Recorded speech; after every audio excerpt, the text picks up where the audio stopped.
Unik, aksi polisi Pati sulap ribuan knalpot brong sitaan disulap jadi tugu ikan bandeng, terkuak alasannya.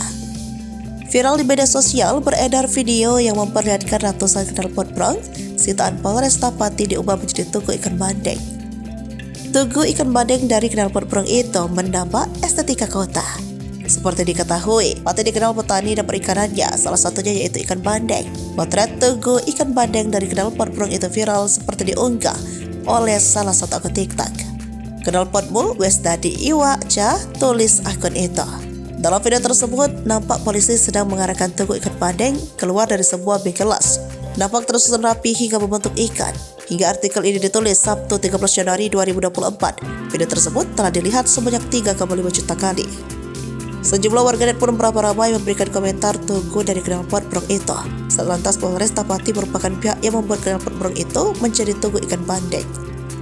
Tugu itu lantas dipasang di bundaran air mancur sebelah barat alun-alun Pati pada Jumat 12 Januari 2024. Kasat Lantas Polresta Pati, Kompol Asfauri mengatakan, monumen ikan bandeng tersebut berukuran panjang 11,5 meter dan tinggi 2 meter.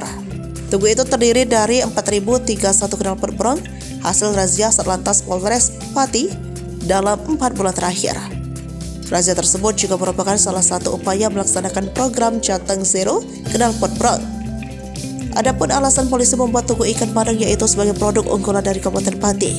Ia menjelaskan tugu ikan bandeng ini dibuat dalam kurun waktu 10 hari oleh pengrajin di Rendole Pati.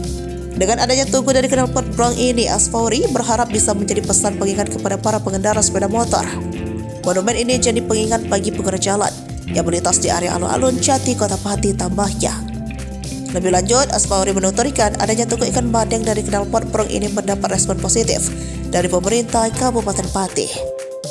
Bahkan penentuan lokasi ini juga dilakukan lewat koordinasi bersama pejabat Bupati Pati dan pejabat organisasi perangkat daerah terkait. Dia menuturkan setelah ini pihaknya tetap akan mengencarkan razia knalpot brong, namun pihaknya mengutamakan kegiatan preventif dan edukatif, baik kepada pengendara sepeda motor, produsen, maupun bengkel-bengkel penjualan aksesoris sepeda motor.